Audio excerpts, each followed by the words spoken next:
It should be my family dining in a fancy restaurant," Eric proclaimed, seizing the reservation I had made for Dad's celebration along with his in-laws. Further, he haughtily, "A single-father household like yours isn't meant for fancy restaurants. Stick to cheap pubs," he said. Despite numerous grievances, I decided to present Eric with a dose of reality. "You realize this is my brother's place, right?" I am Elizabeth, a 27-year-old office worker. My parents divorced when I was little, and I was raised by Dad. They parted ways because Dad was too engulfed in his work and rarely home, leading Mom to reach her limit. Dad still loved Mom and was reluctant to divorce. "I'm tired of waiting. Set me free." Seeing her cry as she said this, he apparently gave up. After their discussions, financial circumstances meant custody fell to Dad.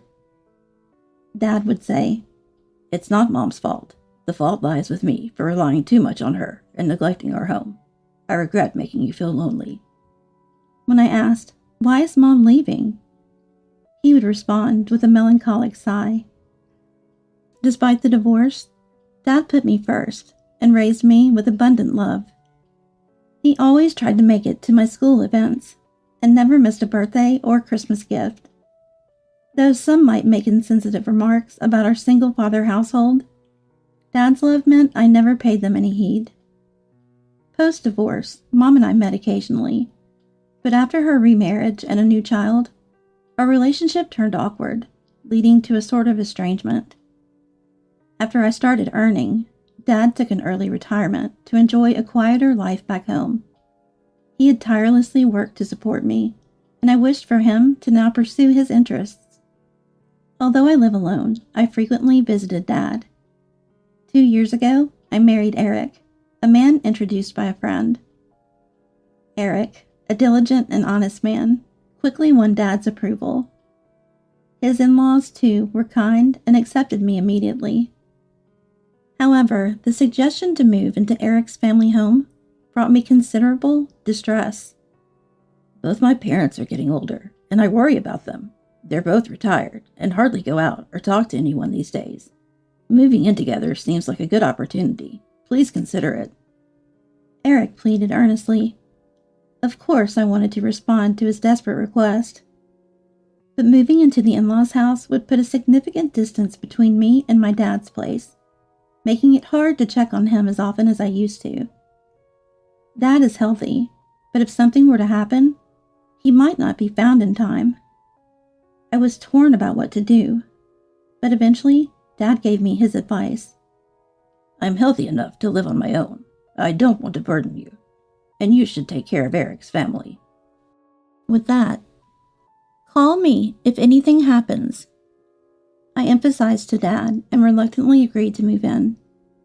However, just a few weeks after moving in, I began to regret my decision.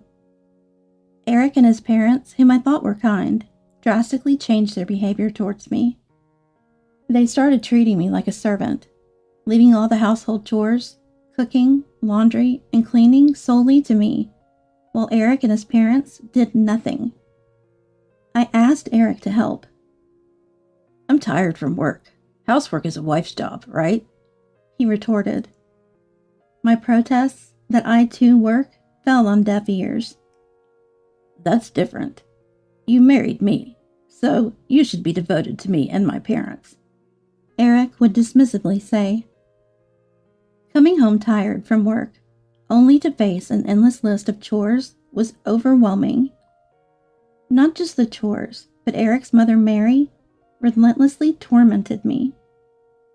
She'd purposefully spill food to dirty the floor, or complain about the slightest speck of dust. "This spot is dirty, you know." She orders me to clean after telling me this.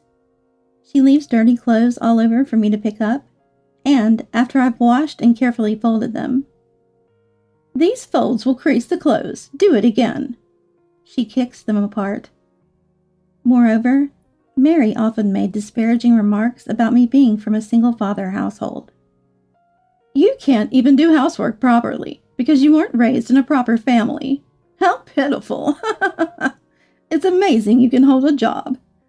The company must be blind to hire such a bottom-rung woman. It's your dad's fault for the way he brought you up. I was against marrying someone from such a family, but Eric insisted. I deeply disapprove. You should be more devoted to us and Eric.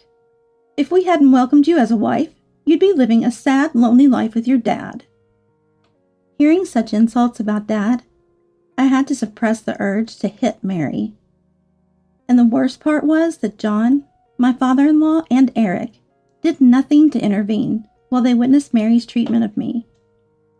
Far from supporting me, John looked at me scornfully, while Eric joined Mary in mocking me. "Mom's right. You lack any gratitude towards us. That's why she's cold to you," Eric sneered. "A woman from a dysfunctional family like yours would have been left on the shelf if I hadn't married you. You barely have any merits besides working and doing housework, so do them well. Don't even think of asking to share the chores. It's your role as a wife, and making excuses like being tired from work is absolutely unacceptable. I won't allow it," he dictated. When I tried to argue or refuse, Eric's mood turned visibly sour. He began treating me as if I were invisible. "How dare you as a wife? Making a fool of me." And he would excessively shout at me. Then Mary chimed in. "Don't stress Eric when he's tired," making things worse for me. Some of the furniture in the in-laws' house was bought with my money, coerced into purchasing them. I was abruptly taken to an electronics store and forced to buy under public pressure, capitulating to avoid a scene. The harassment didn't end there. Even when I tried to visit my family for Christmas, they obstructed me. "You're our wife now. Focus on our preparations. We need a feast and a thorough cleaning done. Your dad's all alone. He won't do much right. We have other relatives to entertain." When I persisted on going home, they responded childishly, spilling juice on my packed clothes, hiding my shoes. Facing daily complaints and harassment, I reluctantly gave up the idea of going back home, unable to reveal the truth. "The in-laws' house is busy with Christmas preparations, so I'll stay and help. Sorry I can't make it back," I told Dad. Dad didn't blame me. "Then it can't be helped," he gracefully accepted. "Rather, don't worry about it. It's busier there with more people. I can manage fine alone here, so be at ease," he comforted me. Eric's ongoing tyranny made me seriously contemplate divorce. But I was troubled about how to tell Dad, who was purely happy about my marriage without hurting him. In the second year of this tumultuous marriage, Dad turned 60. I secretly made reservations at a renowned fancy restaurant for his celebration. Anticipating complaints from Eric and his parents, I simply told them I had to return home briefly. They grumbled, but reluctantly accepted when I promised it'd just be for the day. Upon learning about the restaurant reservation, Dad was immensely delighted. "I'm so blessed to have such a wonderful daughter. Thank you so much." Hearing Dad express his gratitude made me incredibly happy, but I never imagined such an incident would unfold. As we entered the restaurant and informed the staff of our reservation, we were met with a shocking revelation. "A reservation for 2? There are 3 people claiming to be relatives already seated there." Confused, I went to see the reserved table, only to find Eric and the in-laws seated there. Eric, noticing me, sneering with a smug smile. "Too bad you can't outsmart us and dine fancy just by yourselves," he said. The in-laws didn't even look our way, indulging in the feast they had presumably ordered for themselves. Dad, seeing Eric and the in-laws, looked back and forth between us, clearly bewildered. He had only seen the pleasant side of Eric and the in-laws, so his confusion was understandable. Eric, suspecting something from my cheerful demeanor about returning home, had sneakily snooped through my mobile phone. He learned about the 60th birthday celebration at the upscale restaurant and made it there first to preemptively order dishes. Eric began to mock us with a triumphant expression. People from poor single-father households like you don't belong in fancy restaurants. Know your place. Let us savor the dishes here. Be grateful we're allowing you this much. You lot should go to some cheap pub. Despite the other customers' annoyed glances at Eric's loud voice, he remained oblivious, soaked in his sense of superiority. Next to Dad, who was dumbfounded by Eric's audacity, I was at my wits' end. I knew Eric and his family were selfish, but I never expected them to stoop to such shameless levels. My anger peaked as they ruined Dad's special 60th celebration. Suppressing my urge to lash out at Eric, I calmly delivered a fact to him as he sat there smugly. This is my brother's place. He invited us here to celebrate Dad's birthday. At my words, the triumphant Eric and the in-laws who had been disinterestedly eating. What? They froze. My brother, who had been listening to the entire conversation from the back of the restaurant, appeared with an extremely displeased look. He was taken by Mom during the divorce, but, unlike the estranged Mom, he has maintained and cherished his relationship with Dad and me. My brother owns the restaurant and was the one who suggested celebrating Dad's 60th birthday here. He hadn't attended the wedding due to work, but had seen the photos, so he had recognized Eric. He initially thought Eric and the in-laws joining at the reserved table were part of celebrating with Dad. Seeing Eric mocking me and Dad, and the in-laws not correcting him, my brother was furious. How dare you speak to my sister and Dad like that? I regret being considerate just because you're Emily's family. Is this how you always treat her? I prepared this seat for my sister's wish to celebrate Dad, not for people who hijack it just to freeload a meal. We will celebrate Dad and my sister's occasion on another day.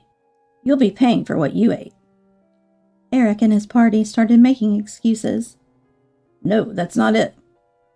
We were really meant to celebrate. But my brother left them to the staff and took me and Dad outside. I'm sorry for letting such people into the restaurant and ruining the celebration. I'll make it up to you. He apologized to us. On the way home, I explained to Dad all the mistreatment from Eric and the in-laws. After listening silently, if you're unhappy in your marriage, there's no point. Don't worry about me. Come back home, Dad said. So, I didn't return to the in-laws' house, but went straight to my own home.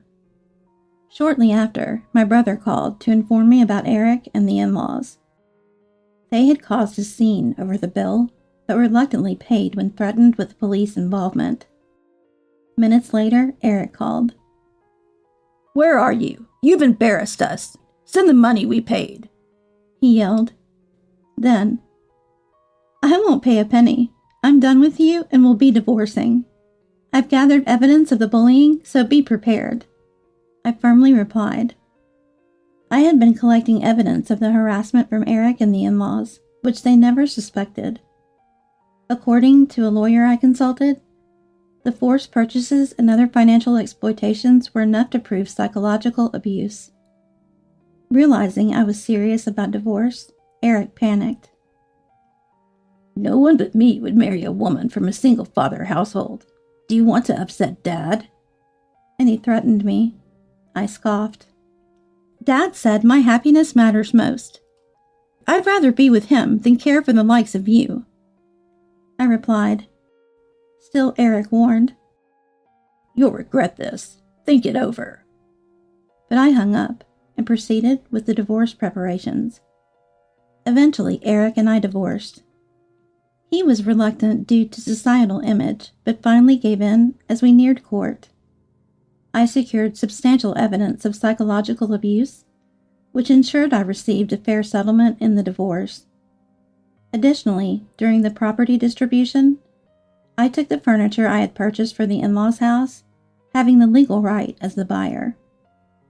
The in-laws tried to complain, but my lawyer simply stated, "The purchaser naturally has the right of possession," leaving them defeated.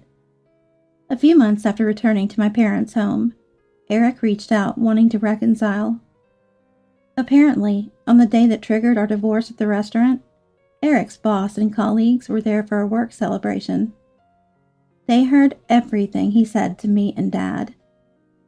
Eric's boss, who had struggled growing up in a single-parent home, was disappointed in Eric's disparaging remarks about single-father households. Eric, once a promising employee, lost his standing and any chance of advancement. Moreover, his colleagues had spread the story, and he was now regarded with contempt at work as the psychological abuse guy. Problems didn't stop at the company. The in-laws' house became chaotic too. Before our divorce, Eric and the in-laws had offloaded all household chores on me. And post-divorce, the in-laws, entrenched in laziness, bickered over who should do the chores. Eric was being pressured by the in-laws to buy new furniture to replace what I took, and to contribute more financially. I was wrong, Elizabeth. I took advantage of your kindness too much. I've truly reflected and want to start over. Eric pleaded for reconciliation, but my feelings had cooled significantly. He likely faced more pressure to do chores at the in-laws' house, and wanted me back to resume my role as a housekeeper. Perhaps he was also trying to offload some of the financial demands from the in-laws onto me, so I firmly rejected his proposal. No way. I wouldn't get back with you, even if you paid me. I can see you changing back and exploiting me again once we're married. I was foolish not to divorce you sooner without worrying about Dad. Then perhaps Dad's 60th wouldn't have been ruined. We're divorced now, strangers. If you contact me again, I'll consult my lawyer. With that, I hung up the phone. Perhaps my mention of a lawyer resonated because I received no further reconciliation attempts from Eric. Now, I'm living happily at home with Dad, and my brother occasionally visits, bringing gifts. His wife is pregnant, and he seems truly happy. Dad and I are both looking forward to the baby. While I'm not considering marriage anytime soon, if the opportunity arises, I'll be sure to choose more wisely.